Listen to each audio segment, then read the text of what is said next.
CLP నేత భట్టి విక్రమార్క 1350 కిలోమీటర్ల పాదయాత్ర చేస్తారని ఏఐసిసి కార్యక్రమాల అమలు కమిటీ చైర్మన్ ఏలేటి మహేశ్వర్ రెడ్డి తెలిపారు. గాంధీ భవన్లో ఆయన భట్టితో కలిసి మీడియాతో మాట్లాడారు.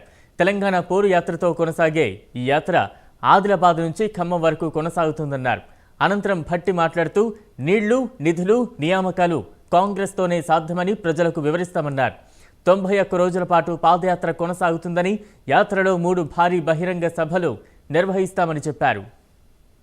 మనం అందరం నడుద్దామని, మమేకం అవుదామని రాహుల్ గాంధీ గారు చెప్పిన సందేశాన్ని తీసుకొని ముందుకు నడుద్దామని చెప్పి ఈ సందర్భంగా మీ అందరికీ మీడియా మిత్రుల ద్వారా రాష్ట్ర వ్యాప్తంగా ఉన్నటువంటి కాంగ్రెస్ కార్యకర్తలకే కాకుండా, నాయకులకే కాకుండా, కాంగ్రెస్ అభిమానులకి, అట్లాగే ప్రజాస్వామ్యవాదులకి, అలాగే ప్రగతిశీల భావాలు కలిగినటువంటి వాళ్ళకి, మేధావులకి, కళాకారులకి, ఆనాడు తెలంగాణ కోసం పోరాటం చేసినటువంటి పోరాట వీరులందరికీ కూడా నేను హృదయపూర్వకంగా విజ్ఞప్తి చేస్తూ ఉన్నాను. Thank you.